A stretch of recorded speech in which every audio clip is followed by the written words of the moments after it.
네, 저는 아주대학교 심리학과에서 오래 근무를 했고 최근에는 은퇴했습니다. 김완석이라고 합니다. 반갑습니다.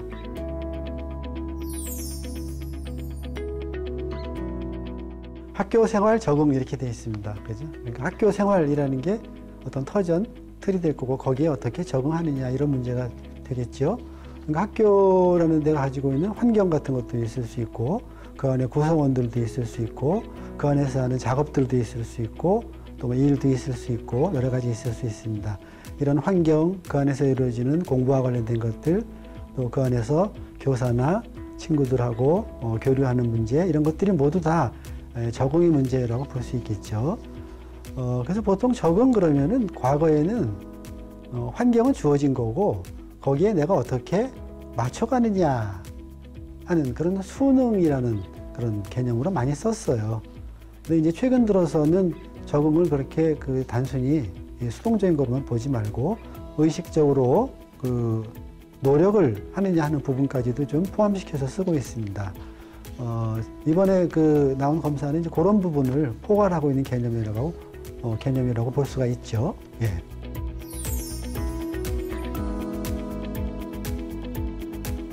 학교에서 즐거움을 못 느끼고 자꾸 이렇게 트러블이 생기고 학교에 가는 거를 싫어하고 학교에 갔다 오면 시무룩하고 뭐 교사들하고도 대면하거나 또는 스스로 찍혔다고 얘기를 한다거나 뭐 이런 또 친구들하고도 별로 인생 만족도가 떨어지고 불편함이 많고 주변에서 보기에도 쟤는 저렇게 재밌어 하는 것 같지도 않아.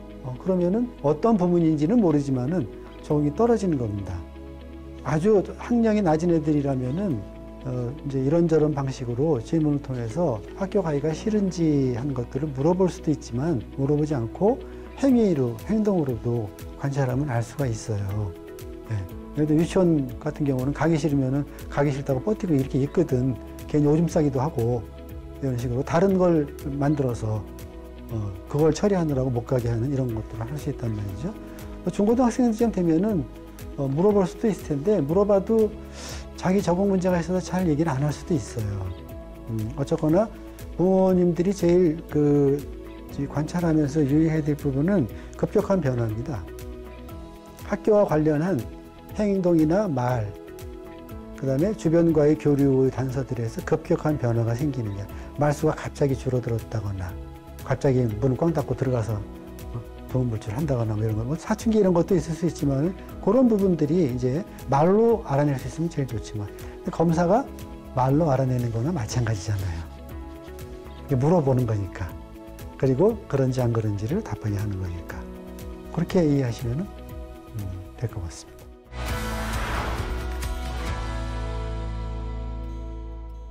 네, 이번에는 학교생활 적응검사의 목적과 또 구성 등에 대해서 또 배경 같은 것들도 좀 설명을 드리겠습니다. 학교생활 적응검사는 현재의 적응 수준을 여러 측면에서 측정하기 위한 것입니다.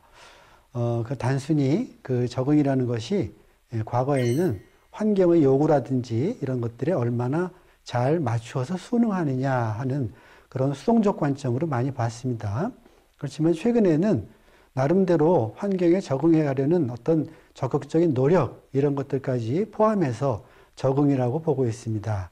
그래서 본 검사의 차이점이기도 하고 특징이기도 한데 이 검사는 지금 현재의 적응 수준뿐 아니라 실제로 적응을 위한 적극적인 노력을 어느 정도나 하고 있는가 하는 것을 주관적인 측면에서 측정을 하고 있다는 것이 특별한 차이라고 볼 수가 있을 것 같습니다.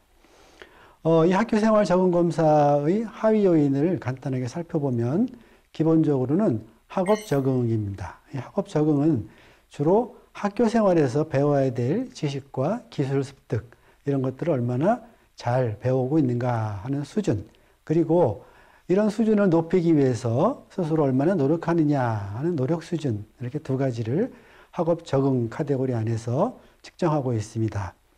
그 다음은 사회적 적응인데요. 사회적 적응이란 결국 학교 생활에서의 인간관계라고 볼 수 있는데 가장 중요한 인간관계 대상으로 교사와 친구들, 즉 교우를 구분해서 측정하고 있고 각각 교사 관계에서 적응하는 수준과 즉 관계의 질이나 수준과 교우 관계에서 그 관계의 질 또 수준 그리고 각각 교사와의 관계, 교우와의 관계를 향상시키기 위해서 얼마나 주도적으로 노력을 하는가 하는 것을 측정을 하고 있습니다.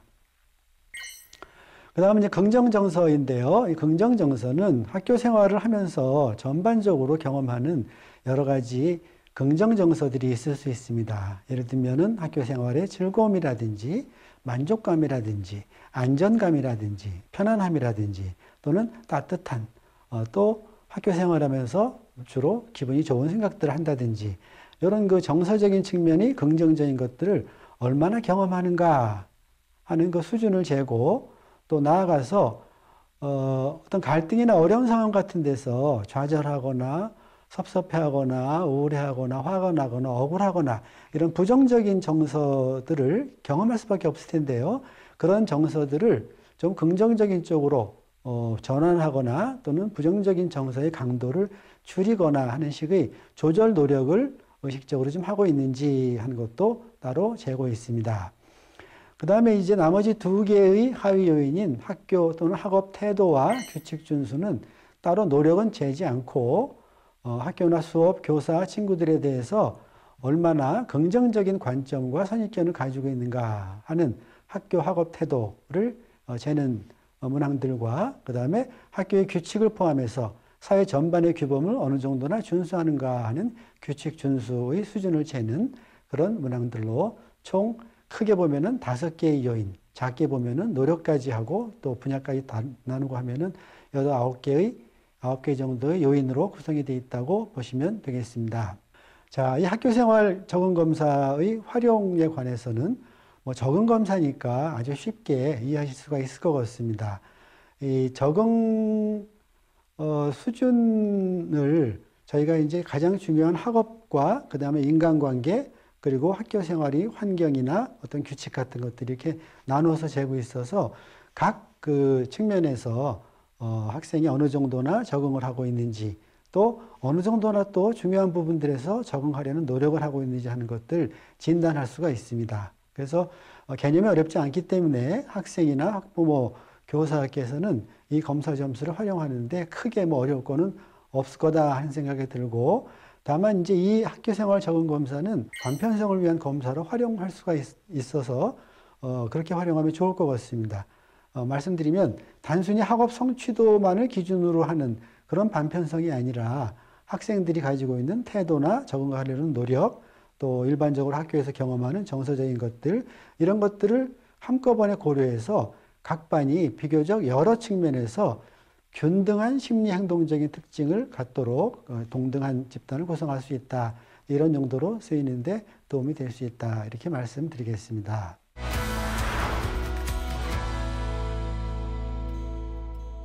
검사 실시와 검사 결과지에 대해서 설명을 드리도록 하겠습니다. 이 검사는 초등학교 3학년 이상이면은 중고등학생 전학년까지 다 실시할 수 있는 검사입니다. 그러나 이제 초등용은 91문항으로 되어 있고 중학생용과 고등학생용은 124문항으로 되어 있습니다. 개인차에 따라서 40분에서 50분 정도 수검 시간이 들 것으로 봅니다. 뭐 특별히 유의할 사항은 없고요. 정답이 없는 거니까 학생들로 하여금 잘 읽고 자신이 생각이나 태도와 일치하는 것을 솔직하게 답하도록 하시면 됩니다. 자, 그 다음에는 전체 검사 결과지인데요. 이런 식으로 표현이 되고 있는데 제가 순서대로 한 항목씩 짚으면서 필요한 설명을 덧붙이도록 하겠습니다. 우선 결과 유효성입니다. 다른 검사들과 마찬가지로 이 검사는 반응률과 일관성 지수, 연속 동일 반응이라는 3가지 지표를 통해서 이 해당 학생의 검사 결과를 해석을 해도 좋은지에 관한 판정을 하도록 되어 있습니다. 이 검사지의 경우는 검사가 정상적으로 진행돼서 해석에 문제가 없는 것으로 판정이 되어 있습니다. 자, 그 다음에는 전체 프로파일인데요. 이 프로파일은 일단 막대 그래프 형태로 그려져 있습니다. 이 막대 그래프 오른쪽에 보시면은 숫자가 있고 괄호 안에 또 다른 숫자가 있습니다. 간단하게 말씀드리겠습니다. 56점이라는 숫자는 소위 T점수라고 부르는 그 점수로 변환한 점수입니다. T점수는 평균이 50점이고 표준 편차가 15점인 그런 점수 체계이기 때문에 50점을 넘어가면은 또래들에 비해서 조금 점수가 높다. 50점이 못 미치면은 또래들에 비해서 점수가 낮다. 이렇게 이해하시면 될 것 같습니다. 그 다음에 괄호 안에 들어있는 것은 여기 보시는 것처럼 스탠 등급이라는 건데 요거는 그 수능 등급이라고 그럴까요? 그것과 비슷한 것으로 보시면 되겠습니다. 그래서 1등부터 10등급까지 잘라서 표시를 하고 있습니다. 통계적인 이유 때문에 어떤 때는 이 스탠 점수를 쓰는 것이 더 정확할 수가 있어서 추가로 제공을 하고 있습니다. 이 스탠 점수는 등급이 낮을수록 점수가 낮은 것을 뜻하고 숫자가 높을수록 등급이 높은 것을 뜻하니까 그렇게 이해하시면 될 것 같습니다. 그 다음에 이제 이 검사의 하위 요인별로 결과를 제시하고 있는데요. 예를 들어서 학업 적응과 사회적 적응 또 그 뒤에 나오는 또 한 가지는 이 적응 수준과 그 분야에서 적응하려는 노력을 함께 재고 있습니다. 그래서 함께 표시를 했는데요. 예를 들면 학업 적응의 경우 이 학생이 학업 적응은 52점 그리고 등급으로는 6등급 그러니까 평균을 상회하는 수준이다. 그리고 학업 적응 노력은 59점과 스탠 점수로 다 7등급 마찬가지로 상회하는 수준이다. 그러나 약간의 차이가 있는 것을 볼 수가 있습니다. 이 차이는 한 20점 정도 차이라든가 서너 단계의 차이가 나지 않는 한 그렇게 크게 중요하게 생각하지 않으셔도 될 것입니다. 그 다음에 사회적 적응은 교사와 또는 친구들, 교우를 두루 나눠서 제시하고 있어서 이것도 마찬가지 방식으로 보시면 되겠습니다. 제일 앞에 있는 것은 교사관계의 적응 수준과 교사관계를 개선하기 위해서 이 학생이 노력하는 수준, 그것의 평균값을 가지고 보여주는 표고요. 그 다음 거는 교사관계의 수준, 그 다음에는 교사관계를 위한 노력을 측정한 점수로 보시면 되겠습니다. 표를 보시는 방법은 앞서 학업 적응과 마찬가지로 해석을 하시면 되겠습니다. 그 다음에 긍정정서도 마찬가지로 지금 이 친구가 얼마나 긍정적인 정서 수준이 되는가 하는 것 말고도 스스로 긍정적인 그런 상태를 스스로 조성하기 위해서 얼마나 노력하느냐 하는 것도 같이 제시하고 있습니다. 이 학생의 경우는 평균적으로 평균보다 훨씬 높은 이제 그런 노력 수준 같은 것들을 보여주고 있죠. 그 다음에 이제 학업 태도와 학교 태도, 그 다음 규칙 준수, 요거는 따로 노력 수준은 재지 않고 있어서 그대로 보시면 될 것 같습니다. 자, 그 다음에 상세 해석은 그 각각의 요인별로 적응 수준과 노력, 또 적응 수준과 노력, 이런 식으로 다 정리해서 세부 내용을 해석해 놓고 있어서 잘 읽어보시고 참고를 하시면 되겠습니다. 사회적 적응, 교우관계, 그 다음에 긍정정서, 수준과 노력, 그리고 학교 학업에 대한 태도, 규칙 준수 정도 이런 식으로 하위 요인별로 세부 내용을 정리해 놓았습니다. 그리고 전체적으로 이거를 망라해가지고 전체적으로 이 수검한 학생의 그 학교 학업 적응 수준에 관해서 종합적인 의견으로 정리를 해놓고 있어서 좀 간단하게 파악하시기가 쉽도록 되어 있습니다. 그 다음에 보시는 것은 교사용으로 제공되는 학급 검사 결과입니다. 그 학급에서 유효한 그런 수검 결과를 보인 학생들을 순서대로 쭉 해서 각각의 요인별로 T점수와 스탠 점수를 제시하고 있어서 일목요연하게 볼 수가 있습니다. 그리고 이어서 각 요인별로 학업 적응, 사회적 적응, 긍정정서, 학교 및 학업 태도, 또 규칙 준수 요인별로 현저히 낮아서 특별히 주의와 관심을 기울여야 될 학생들을 적시하고 있어서 교사들에게 크게 도움이 되지 않을까 생각합니다. 예, 해석 기준은 넘어가도록 하고요. 예, 마지막으로 개인용 워크시트를 제공해서 학급에서 학생들과 이 워크시트를 가지고 집단 상담이나 집단 토의용, 집단 학습용으로 쓸 수 있도록 만들어 놨으니까 많이 활용하시면 될 것 같습니다.